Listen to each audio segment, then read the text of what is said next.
is a home absalom gespich dat so go bar diga is stewon kazus ilaga malay stish taji di Malayalas chish Malayalas chidi this is a home of that bar dish a hope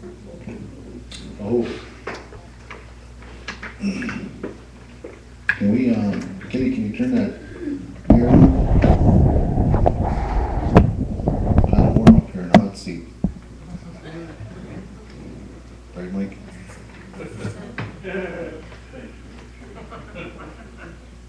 Okay, I appreciate the invocation, Senator. I'm not afraid. You're welcome. And as you know, we had a gas spill, and everyone was aware of that. I believe the emails have gone out, and we've given notification to the committee by email of what we know. And so on Monday, we had a meeting with D. Oakland, and at that meeting, the attendance was Jolene Killsbury from the land office, Tim McCleary from the cultural, Louis Goodluck, Terrell director, and Mr. Bill Watt from the executive legal office. And so at that time, we had some discussion concerning different logistics and concerns and kind of a quick update. And so on my end, I got pretty much a good update from Dee here, but we're going to provide an update here for the committee. And like I said, this is a fact-finding hearing, and I did let Mrs. Oakland know that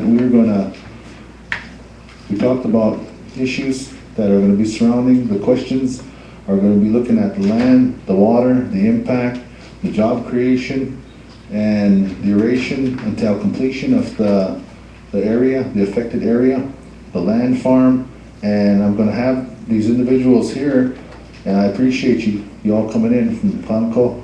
I don't know everyone's name. I know you guys gave me your name earlier, but I'll go ahead and allow you to introduce yourselves, and we'll go ahead and we'll start this off.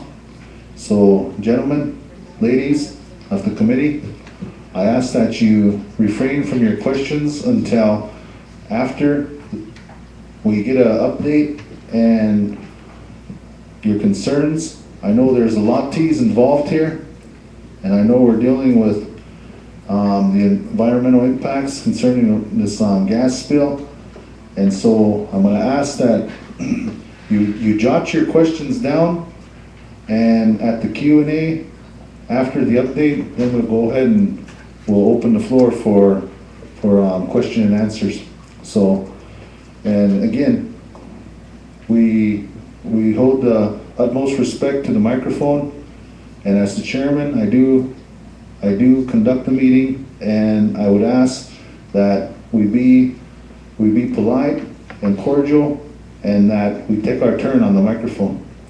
So at this time, I'm going to allow whoever is going to speak here at this table to go ahead and go from here and introduce yourselves, and then we'll go through the update. Thank you. Go ahead and use your microphone there. Mr. Chairman, is it all right if I don't use the microphone? Can everybody hear me? No, you gotta use the microphone. We're on audio, so. Gotcha, okay. Is that working? Okay. My name is Mike Miller. I am the Division Pipeline Manager for Phillips 66 for what we call the Billings Division, which is the Northern Rockies region. With me, I've got Dee Oakland, who's in our right-of-way department, and she is out of the division office, and she's our primary liaison with the Crow tribe and the BIA. Her supervisor, James Journeycake, is here. He's out of the Amarillo office. And his manager, Bill Hallett, is here as well. He's out of our California offices. Also with us is Stephanie Williams. She's our government affairs support out of Sacramento, California as well.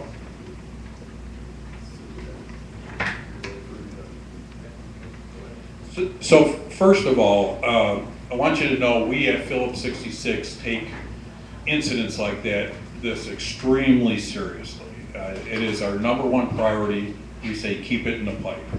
And we've got the best record in the pipeline industry. We're very proud of that. Up here in the Rockies, we've got the best record in Phillips 66. And my entire staff is devastated by this. The impact to the landowners, just we really feel that at home. And we're going to find out what happened here, and we're going to prevent the next one. We won't have the next one. You guys are all familiar with the history of Seminole Pipeline, I think. I'll just give you a real brief. Built in 1963, it's a refined products pipeline. It's an 8-inch steel line, and it carries refined product, gasoline, diesel fuel, jet fuel, kerosene, from the Billings refineries, all 3 of them up there, down to markets in Sheridan, Casper, down to Sinclair, Wyoming. That product can move on to Salt Lake City from there or to Denver markets. Ships about 30,000 barrels a day when it's full. So it's a pretty important pipeline to us and the regional refiners. A little bit I want to talk about the spill history, because everybody probably remembers the 97 spill near Wyola. That was a landslide. So landslide meaning creeping hill, a couple wet springs in a row, the hill's moving, put stress on the pipe, and it popped the pipe. So basically pulled it apart in tension. You are probably all aware, 1 week later, we had another slide down south of Sheridan, Banner, Wyoming. Same thing, a hill creeping, put stress on the pipe, and we had a release. Since that time, this section of pipe has been a focus of a huge integrity program. We've had geologists involved, and we've done a lot of relocating of pipe, replacement of pipe. We put strain gauges on the pipe, which are kind of an alarm system that tell if you have movement, give you an indication of earth movement, then we can get out there and do something. And we did something right for about 15 years, and then here we go last week. This one preliminary, we believe this is caused by land movement. A little bit different land movement than we've had in the past. We're going to learn from this, adjust our programs to go forward. So initial leak estimates were about 600 barrels. So we operate these pipelines out of Bartlesville, Oklahoma. We've got about 10,000 miles of pipelines throughout the United States. We've got a 24/7 control center.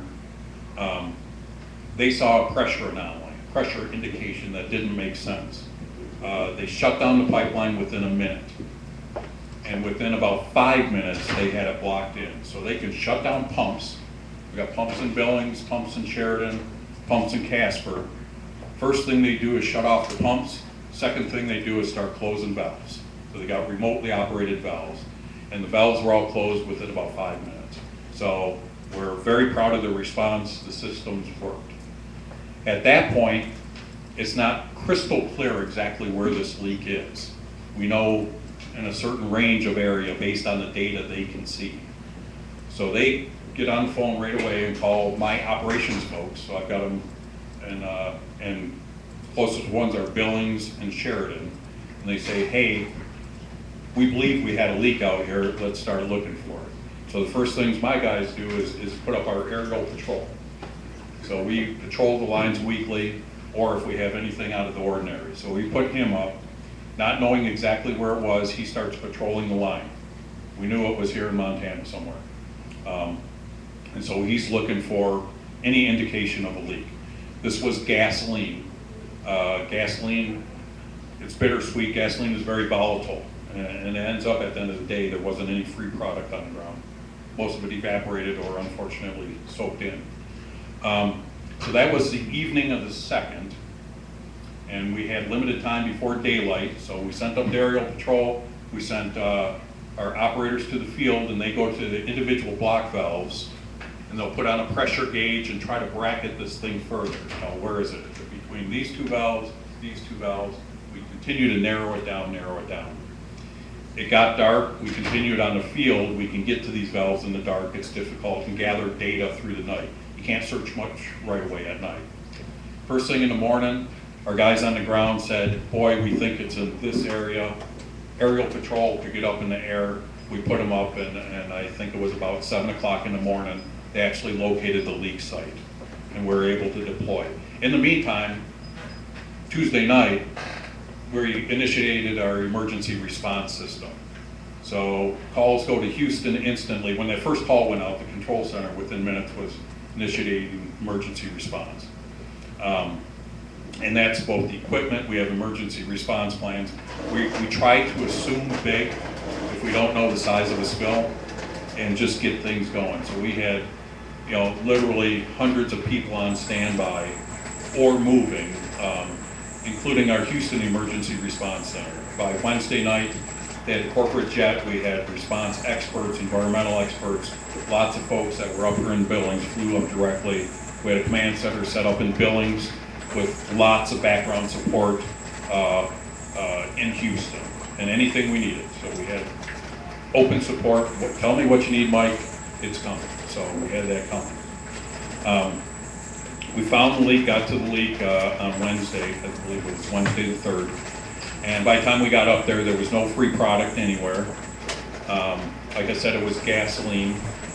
We were fortunate. The leak could have been a lot worse if we were sitting on water or something. The leak was contained into an area about 1.5 acres. Okay?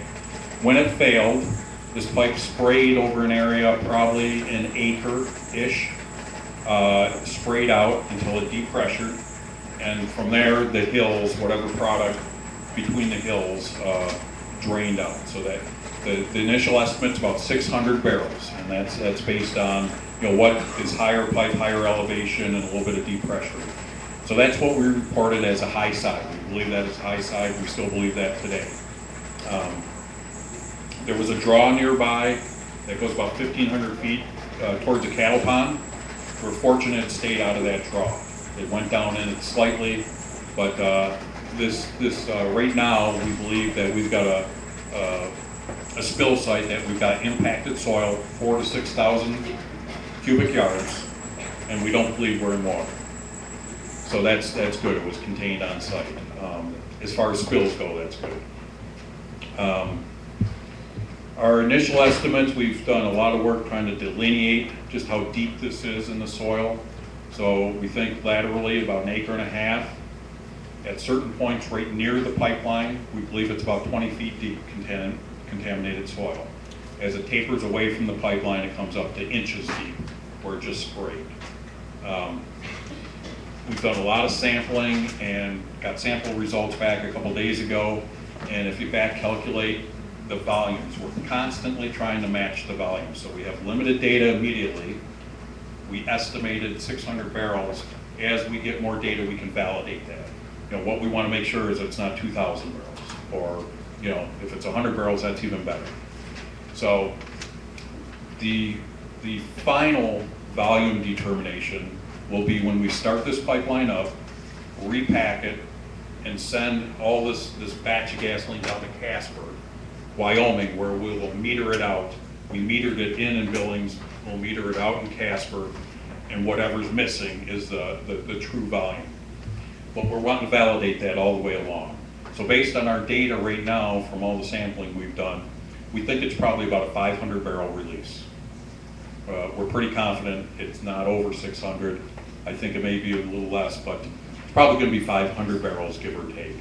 And the majority of that is in the soil, and the rest of it evaporated. Our plan to remediate that area right now, and we've had EPA on site and both represented by the federal and pro EPA, is the plan is to land farm that soil nearby within a couple thousand feet. And what a land farm is you set up an area, you put down a liner, you berm it, and it's going to be about a 5-acre area, and you excavate that soil, put it in a layer a foot or less, and you till that daily. And you water it down periodically, and the soil cleans up. Gasoline, it works well with gasoline contaminated soil. So you get evaporation and you get biological action, is basically what you get. And the experts are telling us in several months this time of year, we should meet treatment standards for that gasoline, or for the soil. And at that point, that same soil goes back in this excavation in this roughly 1.5 acre area. So that's a pretty good method versus hauling, literally hundreds of trucks off-site. It's a pretty rugged area.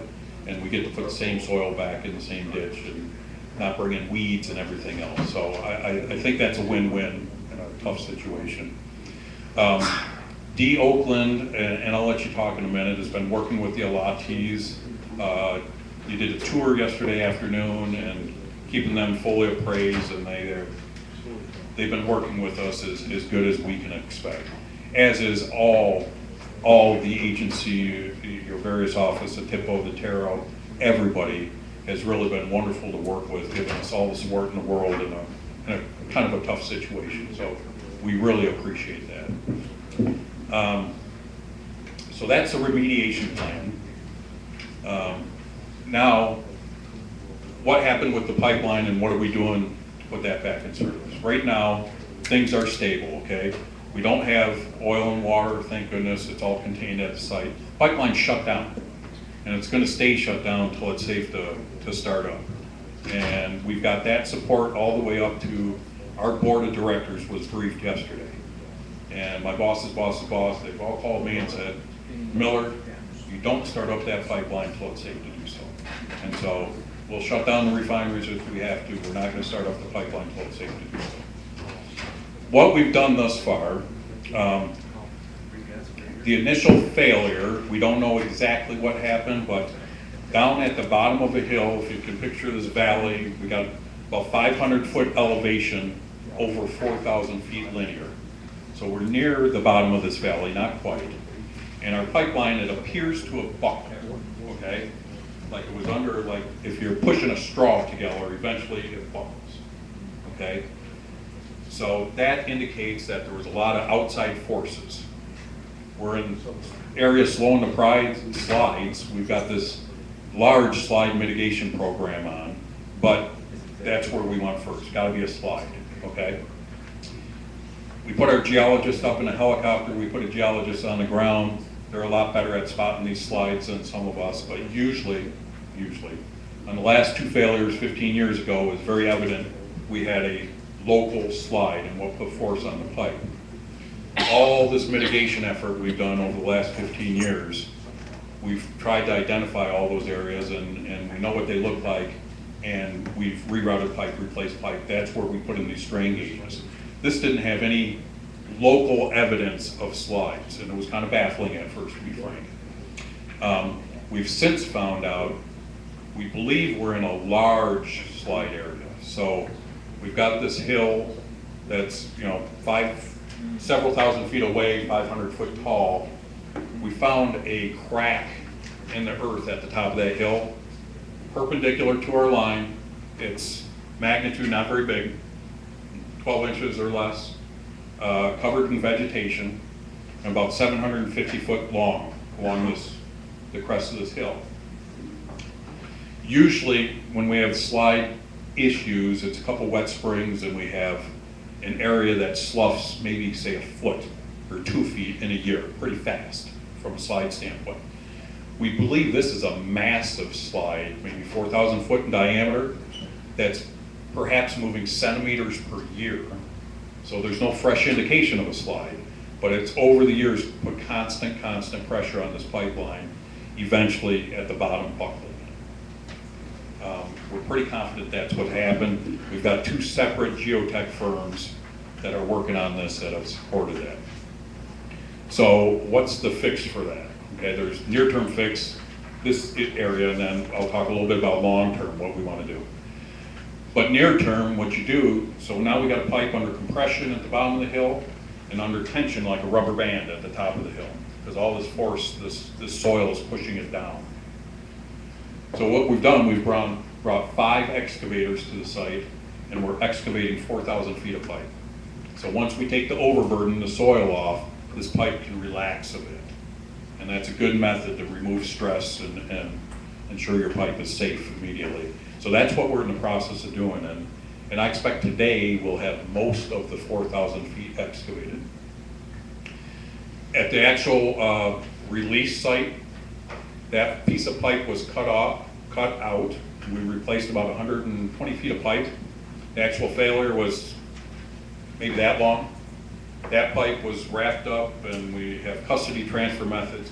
It's shipped off to basically a forensic metallurgist in Ohio who's got big credibility in the pipeline world. And what they'll do is they'll dissect this thing and help us understand the failure mechanism. This one's fairly clear that we had external forces.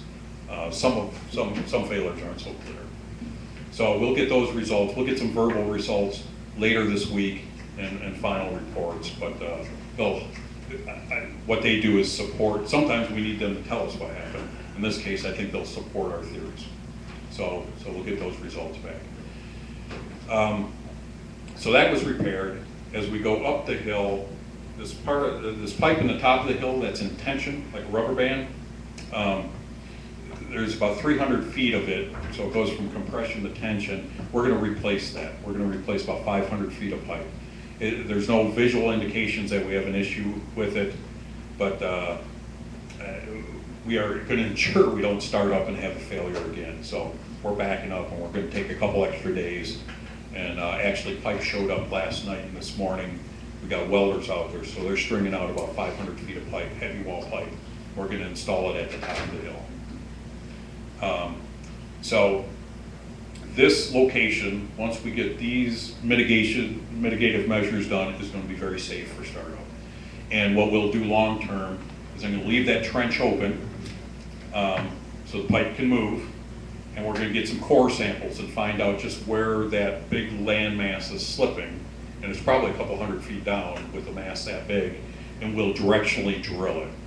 You may have heard of that technology. It's where we'll go install that pipe, drill a hole, even if it's several hundred feet down, underneath it, and we'll pull pipe back. It's using similar to downhole technology. We're drilling a whole bunch of river crossings like that. So our old river crossings, we used to trench with a backhoe, put them about 4 feet deep. Now we're putting them in the bedrock 40, 50 feet deep. And so that pipe is very safe from any external force, and we put heavy wall pipe in them. So that's our plan for this. We'll design that drill this year and probably install it earlier next year, early summer, as soon as the weather permits next year. I suspect that'll be probably a mile drill, which is a pretty long drill. I don't know if you're aware, last year we did 2 drills in slide areas near milepost 66. Those are miles out of Billings, and milepost 70. Milepost 66 is where we had the 97 failure. We did some reroutes in 98, 99. We decided to drill it last year, and that was 15,000 feet world record drill last year here on here where we're at. And then there's a 5,000 foot drill. So this will be another big drill, big project. So that'll mitigate this area. We also took and put geologists in a helicopter immediately last week and said, until we know what's going on, look at the entire line, the entire slide area from Billings to Buffalo. So we put them up in any areas of concern, and these guys have looked at our pipelines over and over again. So we got photographs. We're comparing year to year to year to year. And there was a few areas that looked like they had recent movement, more of the classical small slide areas. So they dropped down and look at them where they could, where they couldn't. We've logged these things. They didn't think there was anything of imminent concern, but again, before we start up, we got boots on the ground. That's what they're doing yesterday, today. They'll be done today on the ground evaluating every one of those areas. And the word I got, they don't anticipate we need to go excavate and relax pipe at any of those immediately, but they're on a watch list, and we'll put together plans for those. So that's near term. That's kind of this week's plan. And I think that'll get us in a position to very safely start up this pipeline, tentatively as early as Friday afternoon. Likely, since we threw in this 500-foot replacement, that may drive us into the weekend. That's a fairly big job, but we want to do it before we start up. Long term, you know, we've got lots and lots of studies and all this equipment we put in the ground, these reroutes and bores. This one costs, right? We thought we had it, and this was a different type of slide and it caught us. And so we're gonna put together a program, and actually, after Silvertip, the failure, Exxon's got 4 crossings up in the Rockies, we have 400. So when Silvertip failed, we actually put together and resourced a program out of Billings. I got some engineering resources and construction resources, and we put together a $170 million program to start looking at all our, we've always looked at our river crossings, but that was an eye-opener, and we've been spending about $25–30 million a year boring crossings.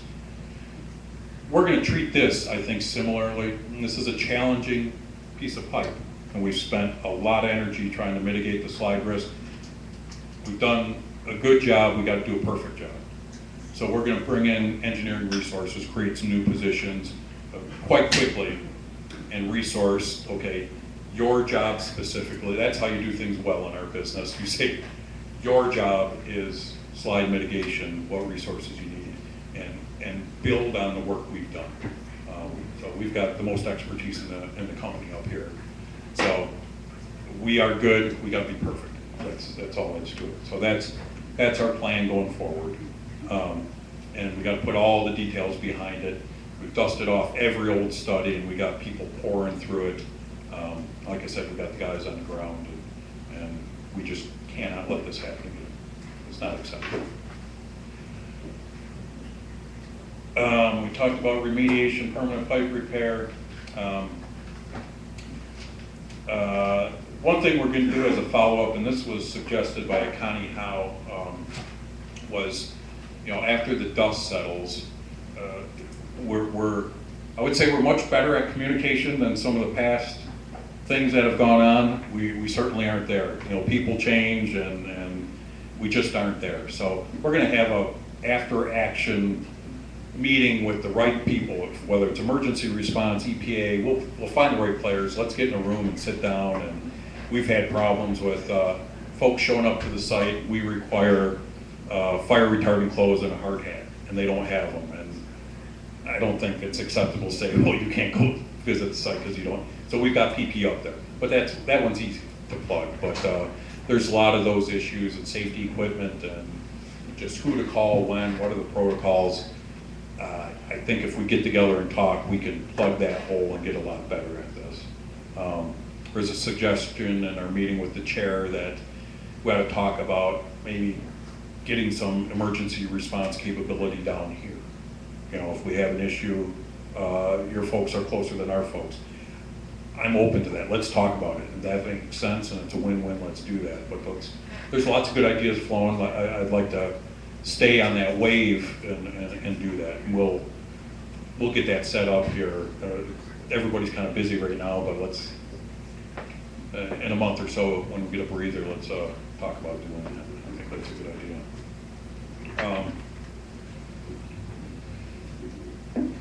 That's really my summary. I guess questions, I don't have all the experts here, but I'll answer what questions I can, and we'll certainly take what questions I can't and go talk to the right people and get back with you. Do we have any more presenters? Maybe Dee, you talk about the landowners and their concerns. Okay, we'll go ahead and we'll allow Dee to have the floor, and then I guess if there's no more presenters, we'll just go ahead and go into the Q&A. Just a brief recap. Yesterday, I escorted the 4 Alati owners out to the site. Can you give the committee your title? I'm Dee Oakland, and I'm a right-of-way agent working on behalf of Phillips 66. I've been involved in the right-of-way field for the last 15 years. As I said, I escorted the 4 Alatis out there to the site yesterday, and they were able to take a look at what was happening. They saw the work taking place, the excavation taking place. They were able to ask questions of the construction field representatives and the experts who were out there in the field working with Terracon. And we talked about the land farm. There are 2 sites, as Mike mentioned, that were designated as being preferred sites. And my message to them was I would want them to talk about it among themselves, and we'll ask them for their preference of the site. As I said, they asked the folks in the field the questions. They observed the excavation. They saw all the resources who were there working on the site, and I felt that they had a lot of their questions answered, and I assured them that any questions that they do have, we will certainly work with them. We talked about the areas that we need for the land farm area, and anything outside of our prescribed right-of-way area that they will need to be compensated for as temporary workspaces. We don't have any areas out there identified as any kind of additional permanent easement areas or any term easement areas. Everything is on a temporary space, and they will be compensated for everything that, whatever areas we have that are impacted, and as they will be compensated for surface damages and any loss of revenue that they would have from their tenant grazing contract.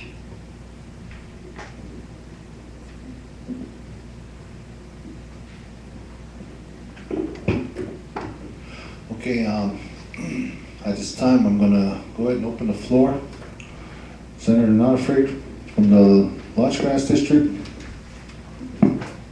Thank you, Mr. Chairman, members of the committee, honored guests, members of the executive branch as representatives of the elected officials. The question that I have, and no disrespect to the committee, Mr. Chairman, but I need to get going at approximately 12:15. My daughter has a doctor's appointment. Just wanted to make that note, no disrespect to the committee. The question that I have with reference to labor out there and repair, and I know a lot of it would be specialized, I would assume so, with reference to geologists, etc., on making this thing right, to put it in simple terms. Are you working with the Taro Commission, the Taro officers, to be in compliance with Crow tribal law with reference to tribal employment and tribal contractors? Because that would be my priority. I suppose you can't cry over spilled milk. Accidents do happen, but yet that would be my immediate concern and my general statement with reference to diplomacy. However, on behalf of my constituents in the Lodgegrass district, I am concerned that we're hoping that this does not happen again. I heard the same speech in '97 at a tribal council meeting, and several meetings at that time. I heard the same speech from Conoco, that wasn't ConocoPhillips at the time, that this would not happen again. And here we are in 2013. It has happened again.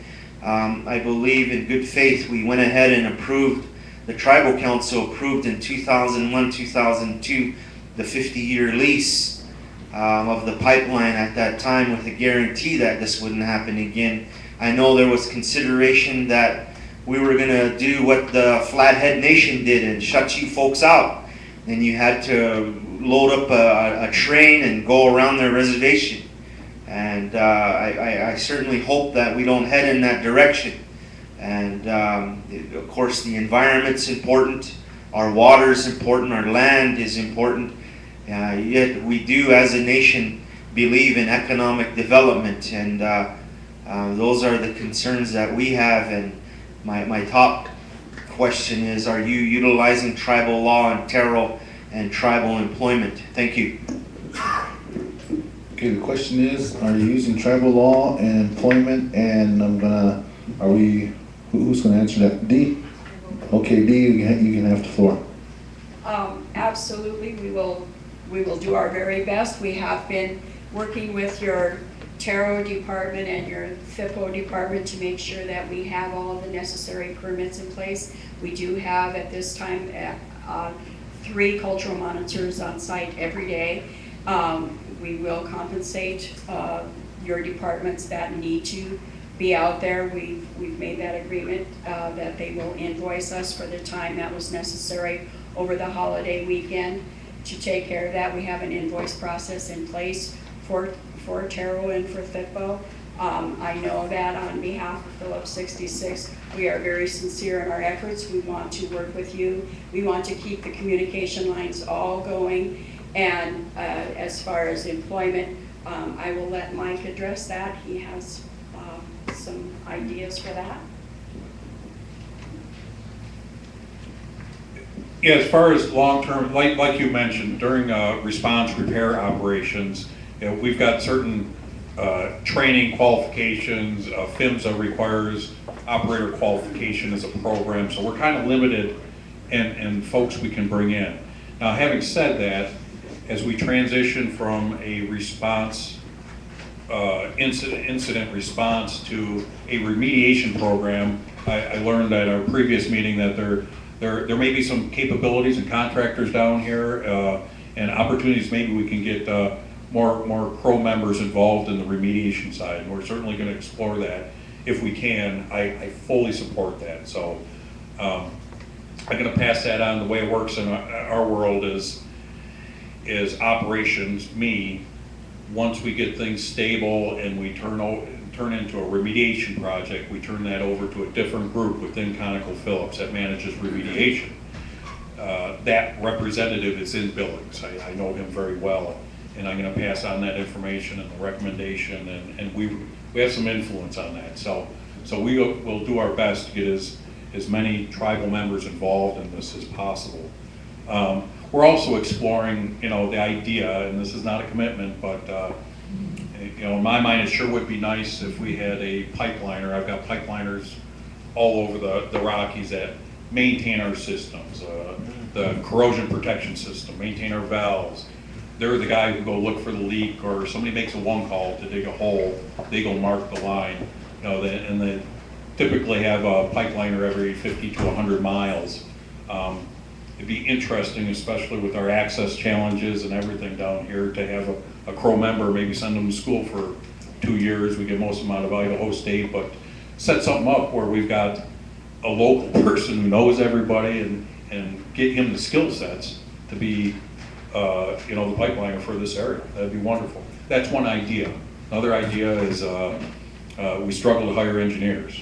Maybe we sponsor an engineer scholarship for a Crow member, go to school, and 4 years later we've got, hopefully in Billings, we compete for engineers in our world, but we got an engineer, and these are just ideas we're exploring, and I got a lot of support for that, so we'll continue to explore that. As far as the spill, the promises, and 98 and 2000 when we signed the agreement, whenever 2000-ish, the pipeline integrity world has changed immensely in the last 15 years. We are way smarter, know a lot more. We got new technologies. We're going to run some new technologies in this line, something called a strain tool. You may have heard of smart tools. We call them smart pigs. So periodically we stuff an electronic tool in the line, goes down the line and looks for corrosion, looks for dents, looks for cracks. We analyze that data, and we go back and dig up what may be an injurious anomaly, we call them, evaluate it and repair it. We're really good at corrosion, cracks, and dents. Now strain, we got strain here. There's some newer technology that may be able to help us detect strain. It's not going to detect a piece of pipe, the rubber band piece, which is perfect. The pipe looks perfect, but it's under strain. But if we have a little buckle or something in there, I think this newer technology will do it. And our commitment to PHMSA was, as soon as practical after startup, we're going to run a strain tool. I think I'm going to run one every year. So that's another part of our toolkit we didn't have back then. We also, unfortunately, we learn a lot from these events, a lot. And shame on us if we don't take that learning and plug that hole and make sure we got a comprehensive program. Hence, we're going to staff it, we're going to take it to the next level. Like I said, I think we are good, probably best in class at managing slides. We aren't perfect, we got to be perfect. So. Thank you. Senator Two Liggins. Good afternoon, members of the branch, Mr. Chair, members of the body.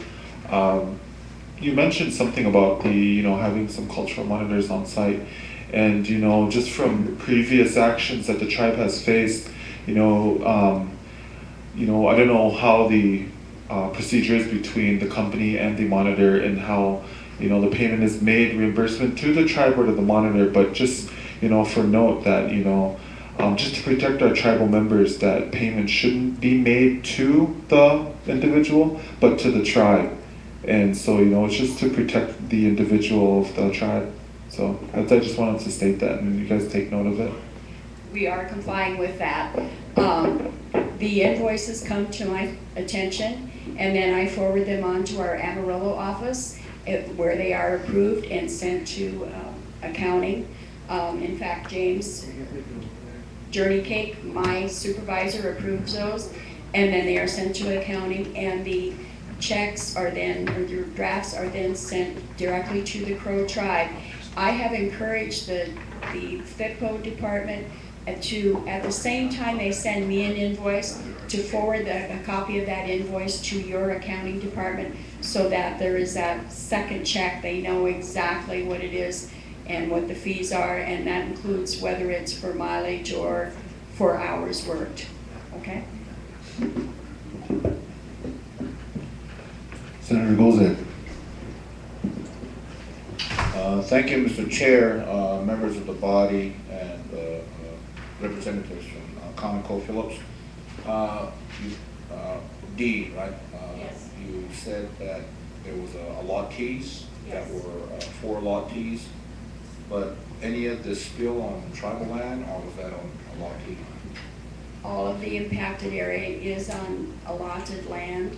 I do have the appropriate title status report that I retrieved from the Bureau of Indian Affairs Regional Office there in Billings, and verified.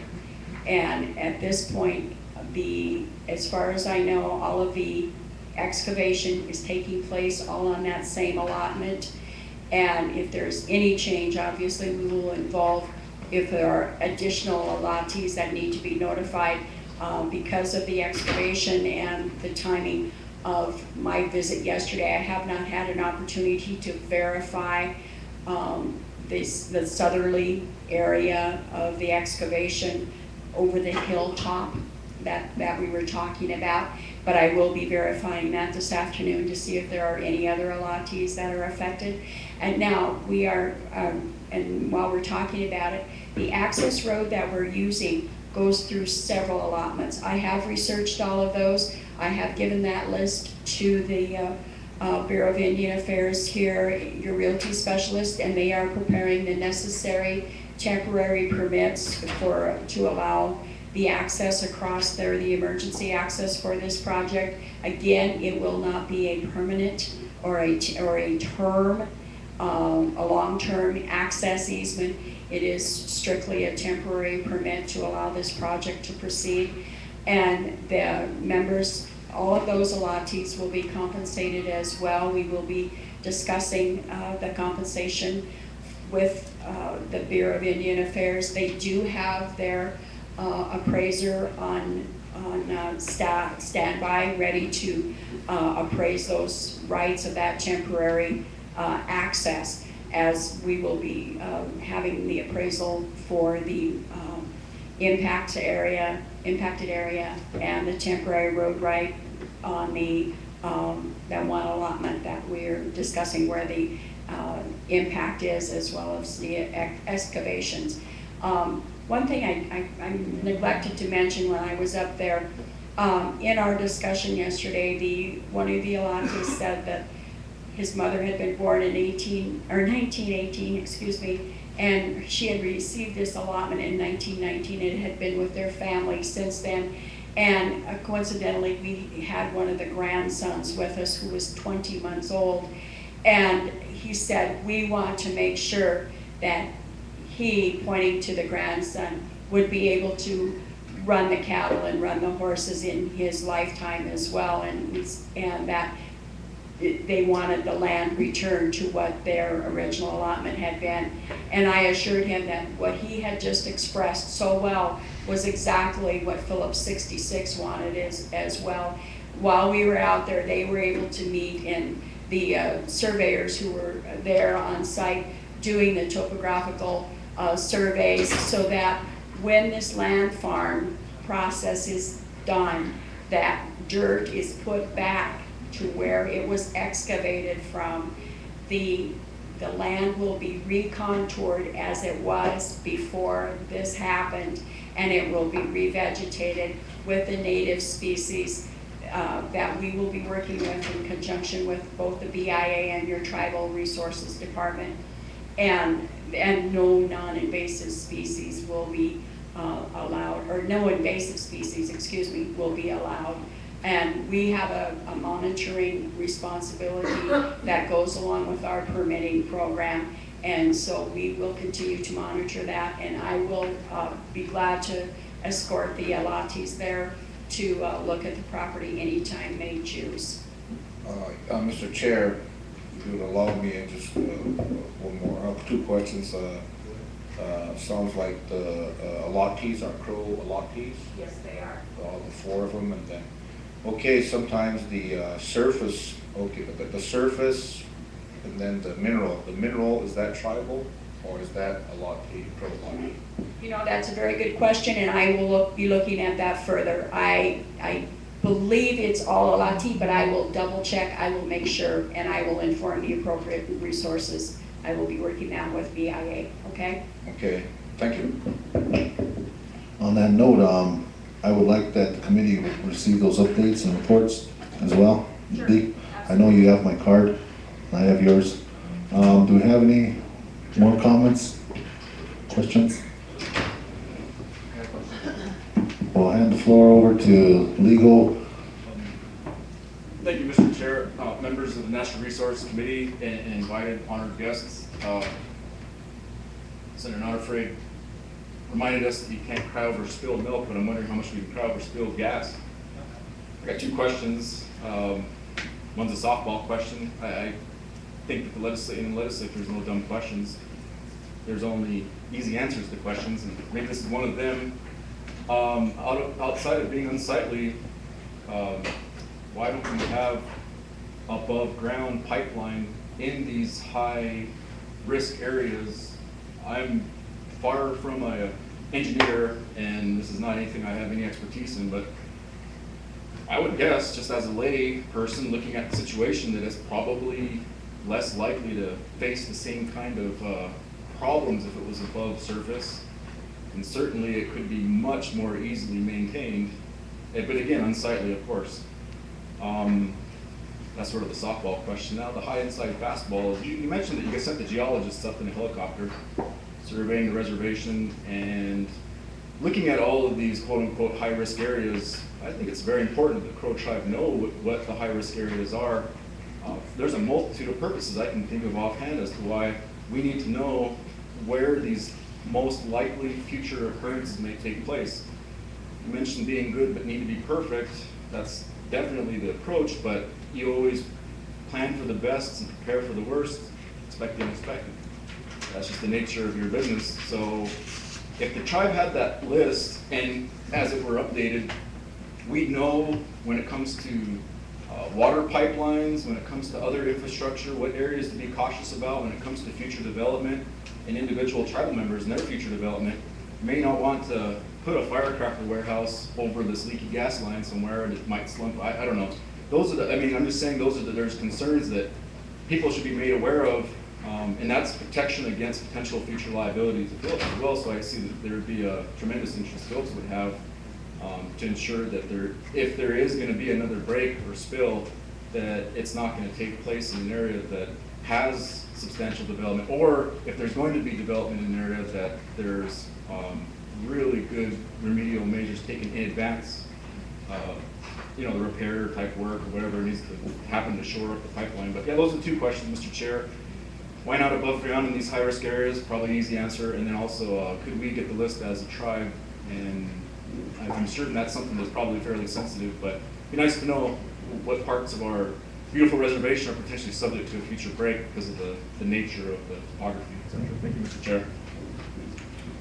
I'll hand it over to you, Mike. Okay, the above ground piece, so that's not a dumb suggestion, and we bounced that around, and actually spent some time in Alaska, in the pipeline world, and that's one of the only places in the world that we really design and install above ground pipelines, mainly for permafrost issues.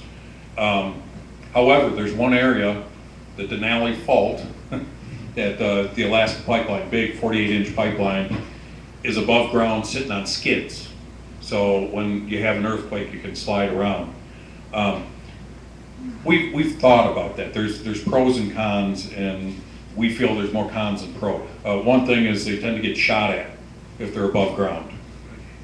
Vandalism. So our number one threat across the country is third-party damage. Okay, so we have big public awareness. About a third of the failures, and I think it's 2/3 of the fatalities, are people digging into our lines as an industry. So above buried is good, buried deeper is usually better. Out of sight, out of mind. Mark them well, good one-call system, public awareness. But it's not out of the ordinary. We were actually talking this week, is that an option? Maybe that is something in our toolkit. Directional drills, if we could put it above ground, directional drills are really good. You get the best of both worlds. If we're gonna lay another 100 miles of pipe, boy, we'd try to go around. We've looked at going around, it's about 250 miles around the worst of the slide area. So we're actually considering that and not throwing it out yet for certain areas. The next question about sharing the analysis and the data. I think that's a good idea. What I would like to propose is, when you hand over a list without an explanation, it tends to blow up on you. What I would like to do is review our findings and our mitigation plans and all the locations and how we're going to manage each location with your experts or whoever you designate. And we want to be transparent. I have no problem with that, and usually we get good input on that. So that's you got that commitment from me. If we can find the right folks and get you involved along the way. Overnight we're not going to have our long-range plan, but we'll certainly get you engaged and show us who to talk to, and we'll show you what we're doing in our progress, and show you where we're doing this and how we prioritize these things and where they are. So, good idea.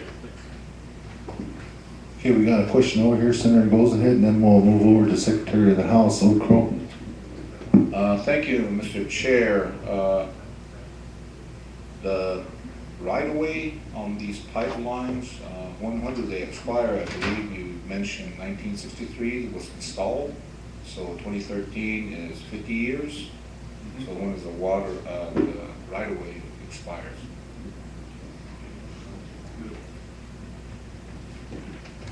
Yes. Can you introduce yourself? Yes.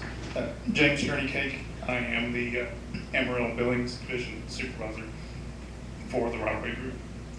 So on the allotments, they were laid in 1963, and so we have recently applied to the BIA to extend those for another, I think, 20 years. So they did come up in June of this year, and so we have received 54 out of 64 allotments through voluntary consent. And despite our best efforts and with much regret, we had to condemn on the other 10 allotments. So that's currently in federal court.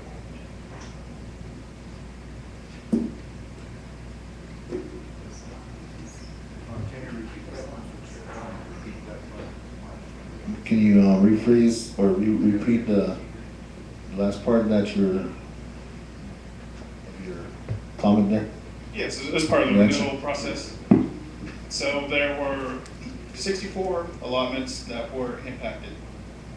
54 of the 64 were achieved through voluntary consent to the BIA. And 10 of those, despite our best efforts and much regret on our side, we had to file through the condemnation process in federal court.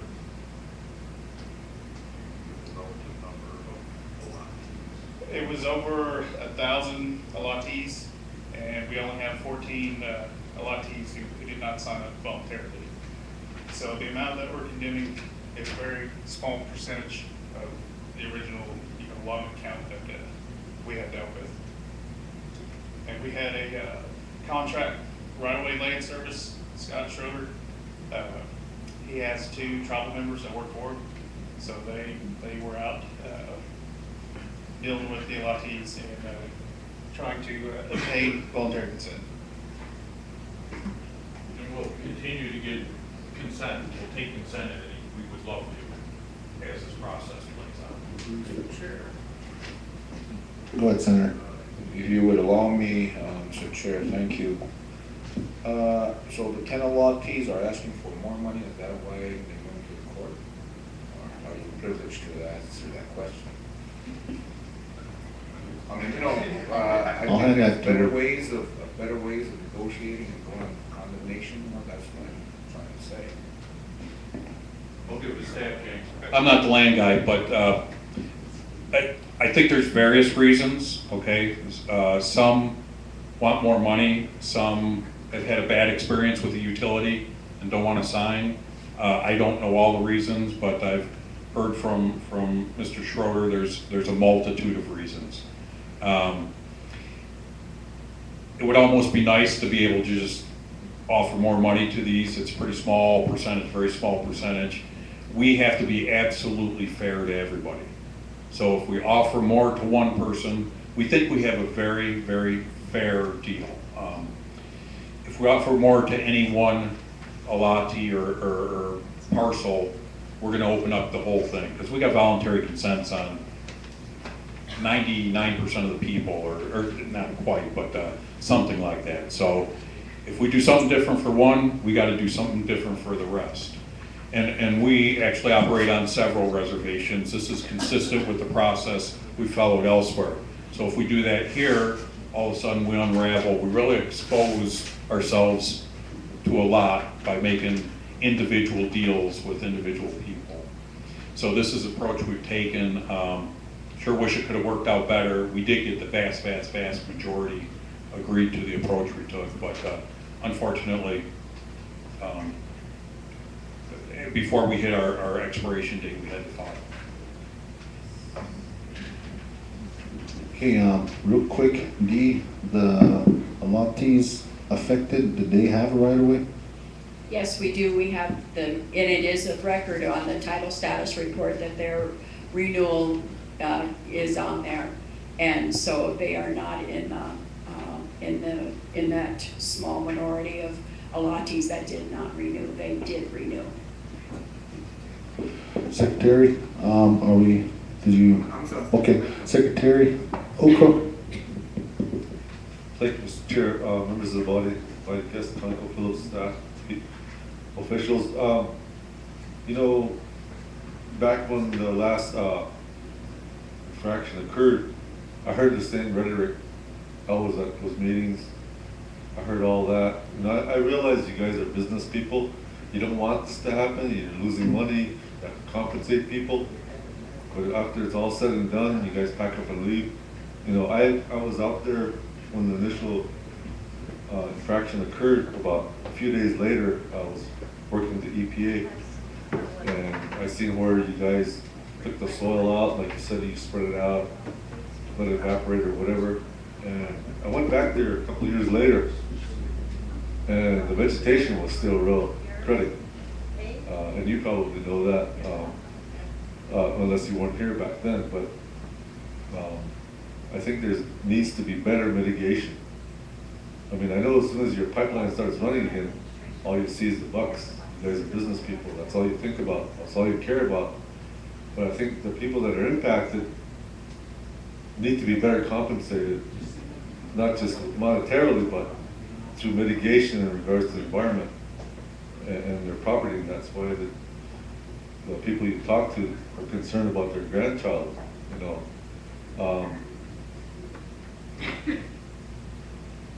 That technology you talked about, they talked about that back then too, with the scoping, looking for stresses, looking for weaknesses. I mean, sure, your technology now might be newer than it was back then, but still, you know, you're not gonna, you can't forecast a natural occurrence. Sure, there's gonna be slides, there's gonna be stresses, earth movement and that, and you can't help that. But the thing I'm concerned about is the mitigation. Coming back and making sure everything looks back the way, you know, it should be. We went to the mine and looked at some of the reclamation and that, and it was great. But going back there that time, a couple of years later, looking at the vegetation, hardly anything growing. I mean, just the weeds growing there, you know, from the disturbance of the soil. And I believe they tried to put back natural gas, but it wasn't growing very good. So I think that is our concern here, is the mitigation. I think that needs to be really stressed. Thank you. Senator Calverns.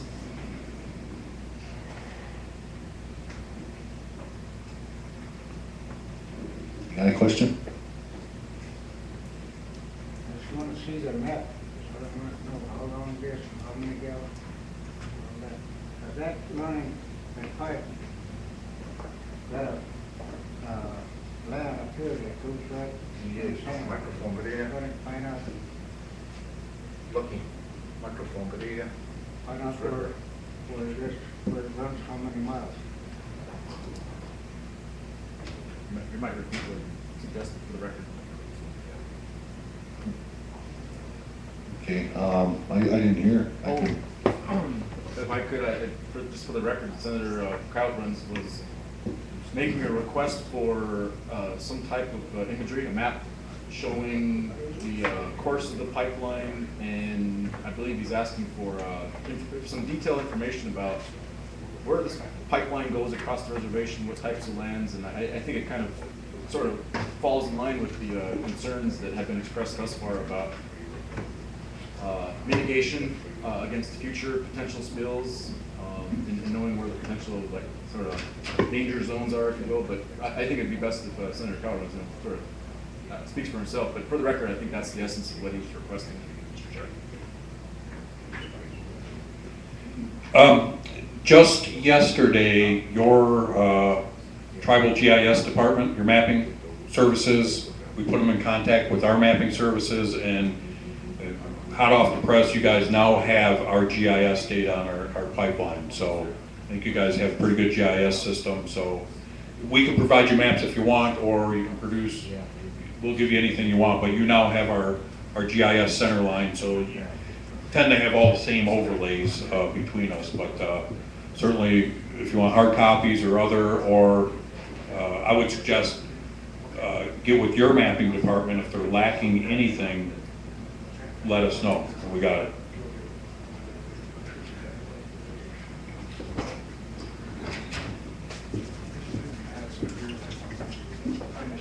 Yeah, I'll show more.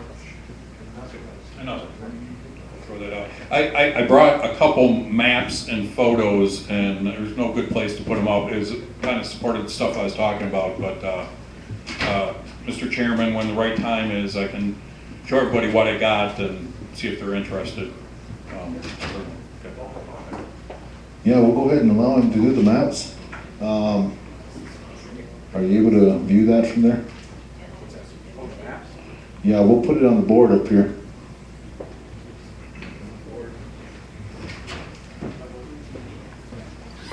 Yeah.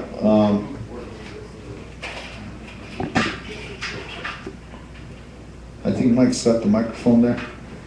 We'll hand the floor over to Bill. Thank you, Mr. Chairman. Just before you leave, Mike, and at some point, I just thought it'd be, I don't think you emphasized or mentioned very much the federal agencies involved here, and explain who PHMSA is and what their role is versus federal EPA. I think the body would be interested in it, because I think, you know, you probably somebody made a phone call pretty quick after 5:30 p.m. the other night on the 2nd, but if you would, please. Okay, when we have an incident, just as a general rule, we are, as a pipeline company, are regulated by DOT or PHMSA, and it's a pipeline hazardous Material Safety Act. So that's our regulatory body is PHMSA, or DOT. They're a department of the DOT. So we're a pretty highly regulated business. They regulate our integrity programs, really our whole world, our qualification of our folks.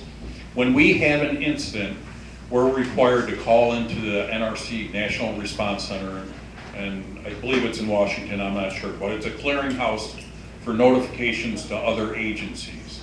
So within hours of the spill, we called into the NRC, characterized what we knew, and they make the calls to PHMSA, they make the calls to the EPA or the Coast Guard or whoever needs to know, and then they start responding and calling us.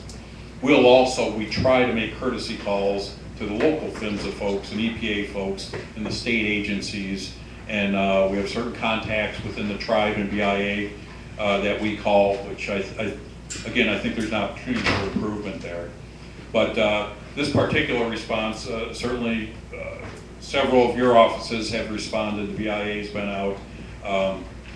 PHMSA is really, we answer to them as far as a pipeline safety standpoint, not the contamination remediation.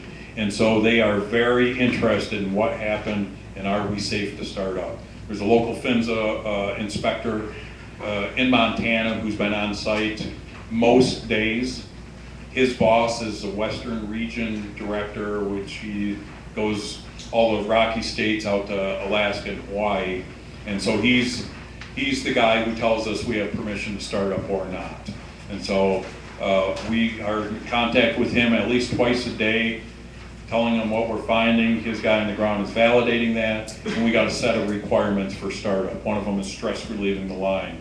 We're going to start putting up in our aerial patrols, instead of just a pilot inspecting our line, we do that once a week, patrol our line. We're going to put up 2 people, one of them trained to look for slide areas. So that's an agreement with him. We're going to run the strain tool within a month of starting up. So we've got certain requirements that they've put on us and we've agreed to, and they're all the right things to do.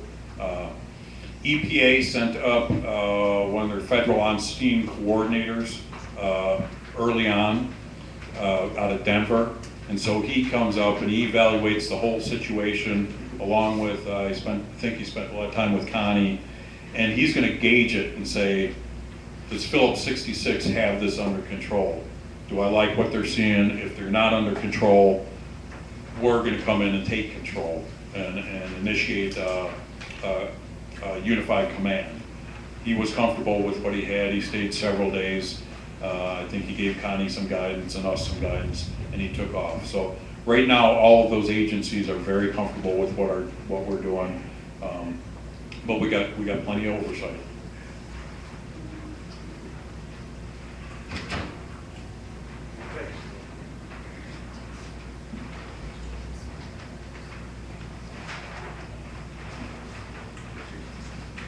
So while they're putting up these are kind of eclectic collection of drawings, and you probably can't see them real well, but we'll leave them up here if you want to file by at any time. This drawing is a snapshot of just the local area. So it shows Soap Creek Road and our access road in. So we've got 7 or 8 miles that come along Ranch Road. We end up getting on a right-of-way and coming down to the leak site. So this is kind of a local snapshot. This next one is zoomed in. So right down here is the area where we had the leak. And one of our first concerns is proximity to water, okay? The closest water is a stock pond down here. It's about 1,750 feet. When we were able to, we were isolated within 100 or 200 feet of the site, I can't remember, and didn't get down in this ravine. That was a good thing. Early on, we ended up putting a series of dams in this ravine close to the leak, and we put absorbent boom in there. So our concern at that point was we didn't want any, we had excavated pipes, so we had a stockpile, and we had some contaminated soil. We didn't want precipitation driving any of that gasoline out and going down the ravine. So we put a series of dams and absorbent boom. So early on in the response, you want to contain, keep it close to you. So that's kind of what that's showing. This one is a zoom in on the leak area. So if you got really good eyes, you'll see this is a pipeline, there's a green dot, this is the point of release. We excavated, this has 185 feet of pipe, so to put that in perspective, this is roughly 200 feet. The stuff outlined, this is a rough drawing. The outlined area is the impacted area from a surface standpoint. So this area, I believe, total is around 1.5 acres. The depth of the impacted area is roughly 20 feet next to the pipeline, and then it tapers off. This area was a spray, so initial spray until deep pressure. So this is very shallow. This leads off into that draw that goes to the pond. Fortunately, it stopped pretty quick. And then these slashes are just some of these containment booms we put in early on.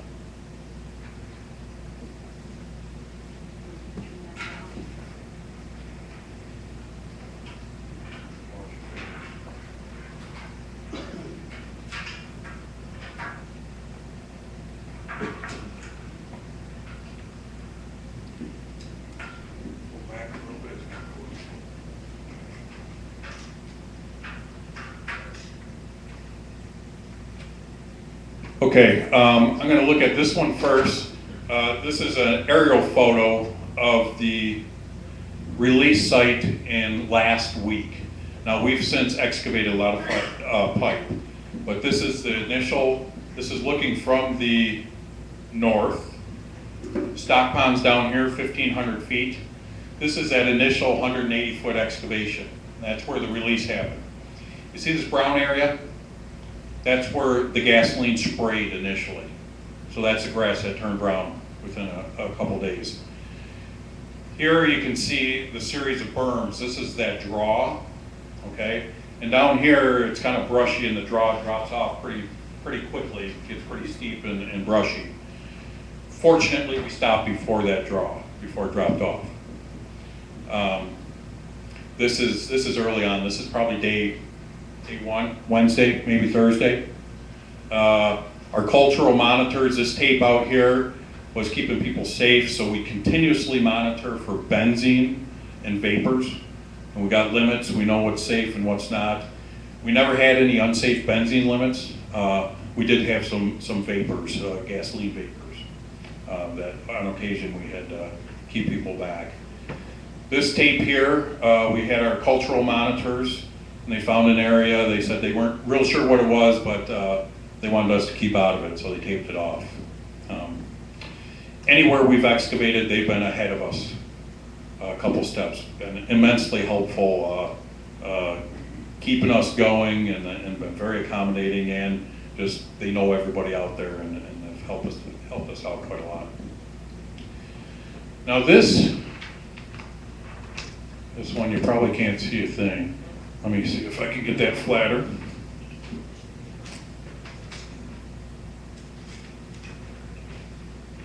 Just take out the and they'll probably leave that. Okay, so here, this is a shot, kind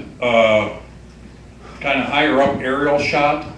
I talked about this big slide area, about 4,000 foot in diameter.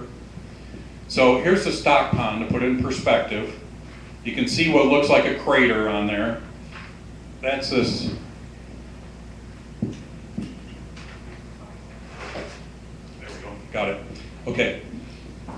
So our leak was right about here, okay, down near the bottom of the hill, not quite on bottom. It's probably 500 feet from pond elevation to the top of this hill. This is a ridge. It's if you're at Soap Creek Road and you're looking to the north, it's a second ridge over, so a couple miles. So what we had is the release down here.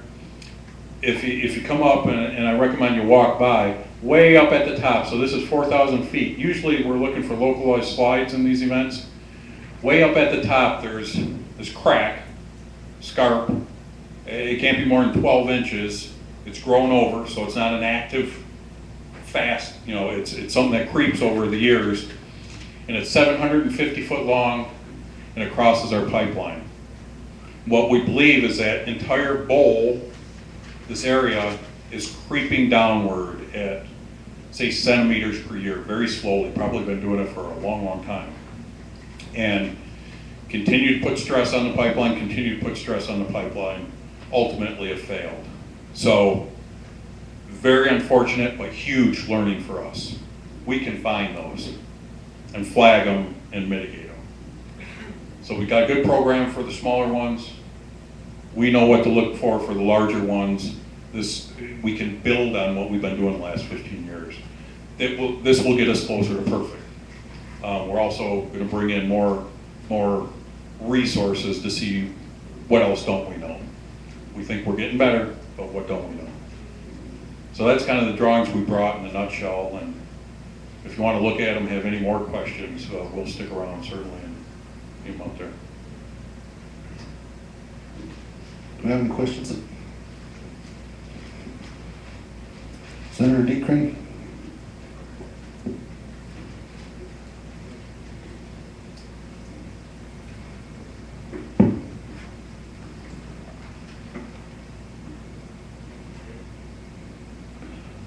No, it's on mute.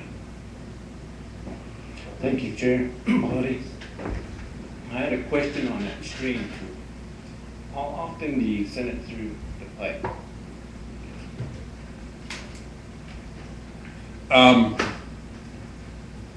Never. We're going to start. This is not a typical tool we run in the pipeline industry. The only place, our typical threat is corrosion, cracks, and dents, not slides and buckling and stuff. Those suite of tools, we can see some buckling and stuff, but not at the level I'd like to see it. The strain tool is rather unique technology that where it's used the most is in Alaska again. So Alaska, most pipes above ground, but they have some river crossings as well. And my biggest experience with it is a line on the slope that it's above ground because of permafrost. You don't want to melt the permafrost, you got the settling. Well, we have to go under the Colville River, big river on the slope, and it's a directional drill. Well, you got hot oil, the oil coming out of the ground is very hot, so you continue over the years to create what's called a thaw bulb around the line, and you melt the permafrost. So if your pipeline's in the middle, you're melting this bigger circle, and you settle. When you settle, think of it like a slide. You can create a point of strain, and so we run strain tools every year on that line because that's one of the threats, and you can map it. You can see exactly, it sees two things. It gives you XYZ elevation and location, kind of like a GPS, to within, say, a foot, so you can see if your pipes moved year to year. So trends are great for this stuff. And also, if you're starting to bend, or you get a buckle and there's strain limits, you can see a pretty slight bend or buckle, and you can back calculate if you got injurious strain on that pipe. So they aren't used a lot in the United States. We're going to start using them here. This is a good application, I think. All right. Well, this ain't the first pipe leak on a reservation. And why weren't you guys on top of it, constantly? Because in 97, after the 97 spill, about 2 years later, I worked with a contractor and we worked on a pipeline, same one, and you had that tube going through and you knew the weak spots. You wanted to dug them out and make sure they were strong. And then, like say, after every spill, are we kind of look at it there and then just leave it alone, or I like to see somebody on it constantly. That's what I'm trying to say. I guess I was here in '97 and I transferred out, and now I'm back. So, what I've seen since I've come back, and I'd like to say it was continuous since '97. It may not have been visible, but there has been, we did 98 studies on the line. We've got early 2000s, 2006. We refreshed it in 2010. I believe it was 2010 or 11. May not have been visible to you, but we had some of the biggest projects in the country up here last year as a result of the 2010, it got pretty wet and we started seeing movement with our strain gauges we put in 98 as a result of the spill. 98, we had a huge effort. We put strain gauges all up and down this line. And we've continued to monitor. And they're like an alarm system. The alarm system went off in the fall of 10, I think, and then was 11 the wet year, wet spring. So that winter, our alarm went off, and we excavated 10,000 feet of pipe at Milepost 66, near where the old spill was. We had more movement. We had our alarm system. We had a process. We got precip monitoring process. We went in there and said, we caught this one. Our alarm system worked. We went up to 57, which was identified as another high-risk area in our studies after 98 that we've been monitoring. And we started to see on our alarm system, strain gauge system, slight movement. So we went and put a project in place, and it takes time. These are mega projects. We replaced those last year. In the meantime, prior to this, 4 miles away, we were putting in strain gauges based on 2010-11 study. We're constantly prioritizing these areas. Okay, we're good, we're not perfect, but it's been activity year after year after year after year. So 4 miles away, our first responders were 4 miles away because we had excavators putting in strain gauges. The old strain gauges, you had to go out physically and read them. Well, in a super wet spring, we're at the highest risk. It's tough to get out there and read your strain gauges, right? So 2 years ago, we put together a design so we could read these remotely. So we've got solar power backed up by a wind generator with a satellite communication. So now the Bartlesville Control Center 24/7 is reading our alarm system. That's a huge improvement. So each year we are getting better. That's why it'd be good, I think our discussions, getting somebody from the tribe involved in our plan and see what we're doing, are we following through.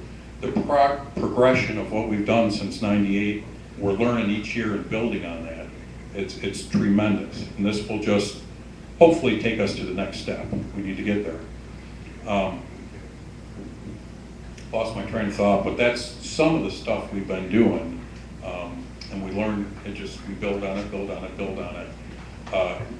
Going forward, I think we're going to do a whole lot more strain gauges. You know, we risk rank things, say high, medium, low, or 5 to, we've managed the 4s and 5s really good. 3s and 2s, we got to keep our eye on, and 1s and 2s, no risk. We try to continually drive the risk down. That's our goal over time. Certainly anything imminent, you go take care of, but the path forward is going to be a combination of probably some more bores, really enhanced monitoring, this inspection, very powerful.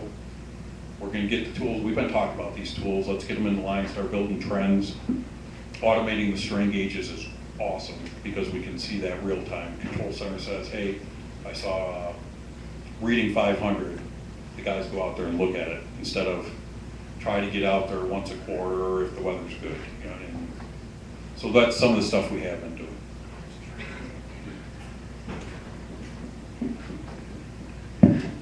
Got any more questions out here?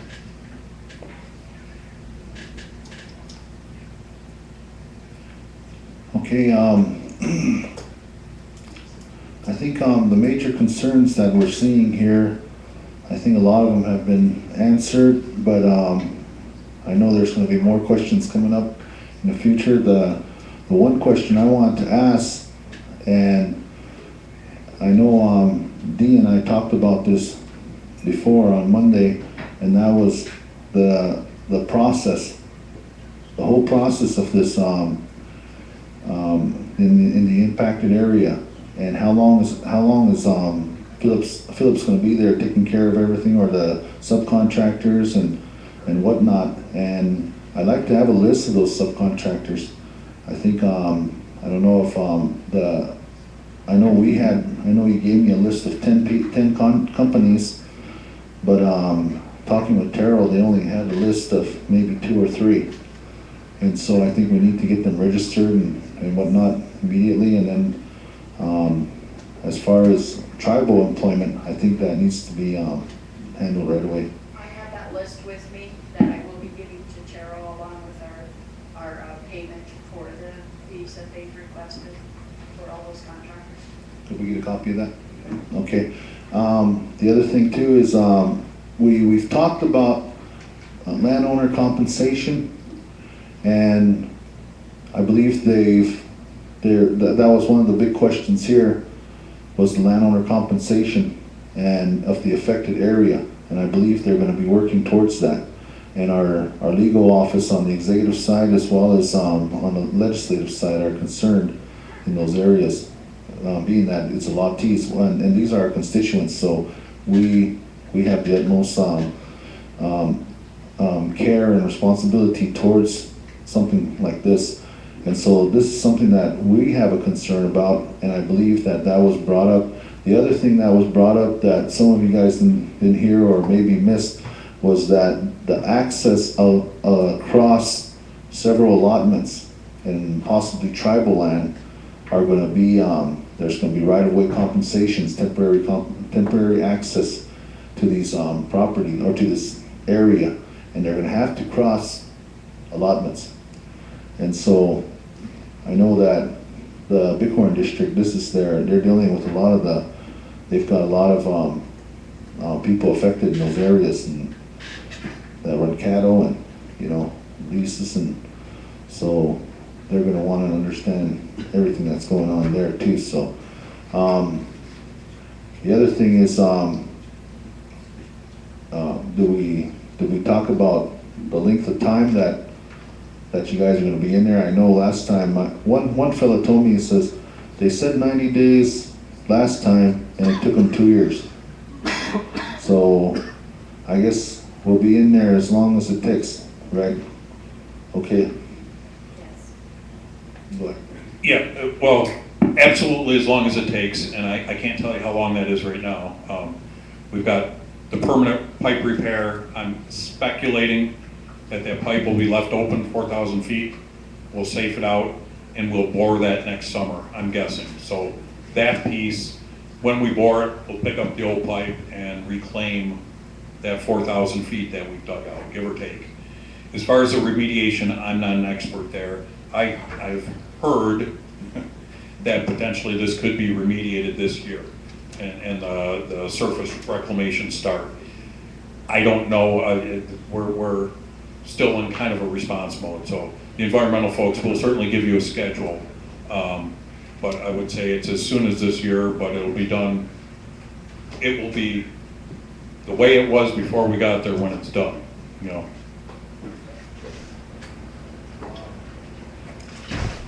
One quick note, I know everybody's hungry and food is coming, so just to let you know.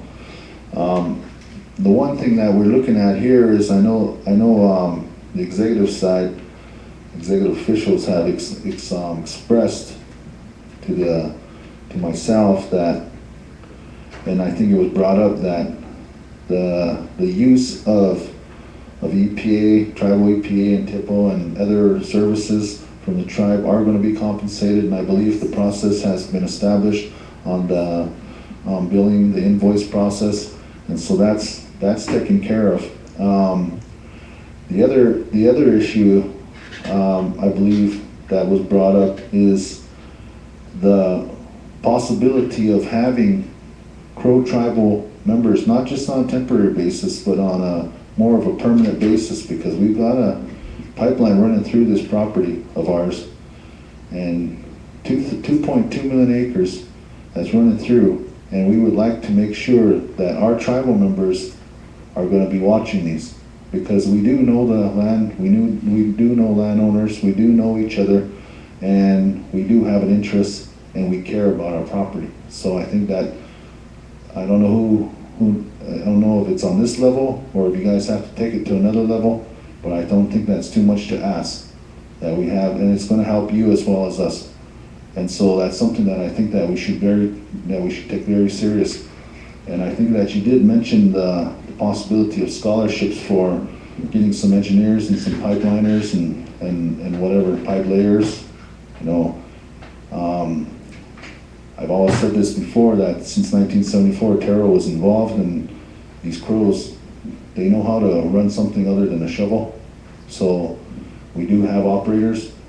I myself am experienced operator, and I know there's a lot of crews out there that run equipment, you know, truck drivers and whatnot. So it's not hard. It's not hard to find somebody out there.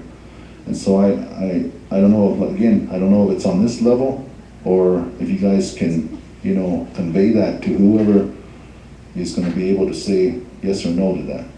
And I don't think that's too much to ask, because it's going to benefit not only the company, but the Crow tribe as well. And so this is something that I think, you mentioned you talked with the landowners, and I believe that discussion on their end has started. So we'll leave it at that. And if we get any more concerns, and if they do come in, yes, we'll visit with them. BIA, okay, we've talked with about a little bit about the right of way and some of the issues surrounding the condemnation and whatnot. Again, we will talk to BIA in these areas. So right now, if there's anything more, I would ask the committee right now if they would wanna, if they have any more concerns, comments. Jay, do you have anything? Pretty good job presenting. Okay, we covered. One thing I did want to mention, and I did talk with Dee, is that as you can see, we have 18 legislators here. I don't know if all of them will be in attendance, but we would like a site visit soon. And so with that being said, I think there'll probably be more questions at that time, and there's concerns and looking at just the geography of it, and if that's what I think it is, if that's a big dip there, and I think I kind of understand where that's at. I was talking to the land people, and so I do have an idea of where all this is, and so hopefully we don't have another occurrence here, especially being in that area right there with the slides and all that. So at this time, again, I'll offer that to the committee. Did we have everything that we wanted here for now? Thank you, Chair. Just one quick question to the corporation here, or the representatives. I've ordered lunch on behalf of the branch, being that we went through lunch. I want to know if you guys would be able to reimburse us for the lunch that I ordered for all the senators, and I'll give you guys the bill. All right, thanks. So just make an announcement, the lunch is on its way, it'll be here any minute now, and then senators will eat lunch, then we'll go right back into, I believe it's Revenue Committee. Mr. Chair there for the Revenue Committee. So sit tight, we can continue on with our other meetings and go right into Revenue. So thank you. Since you're paying for it, I think you're invited to eat as well. So with that being said, can I get a motion to adjourn? Motion to adjourn by Senator Goes Ahead. Seconded by Senator Covers Up. Do we have a question? Question by Senator Crooked Arm. All in favor of adjourning, raise your right hand. Okay, we are adjourned, gentlemen, ladies. I thank Conoco for coming out. I appreciate it. Again, the food is on its way, so feel free to mingle. We still got water, pop, and whatever is back there, so help yourself. Thank you.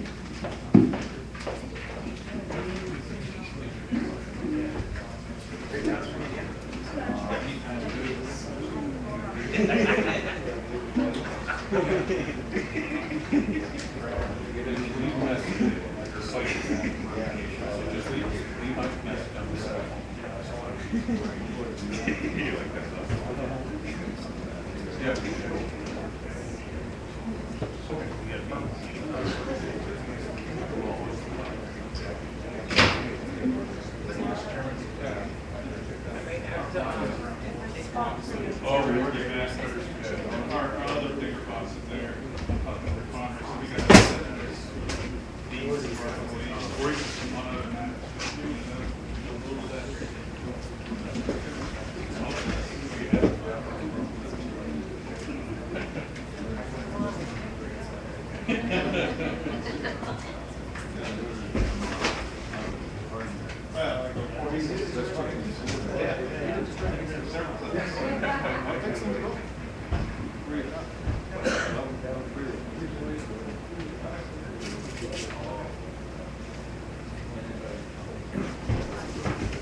Yeah, thank you.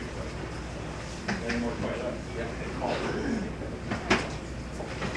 Okay, at this time, the food's coming in. I believe these gentlemen have a flight that they have to take. I would ask Senator Goes Ahead to give us a prayer over the food at this time.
Grab a plate, grab a computer.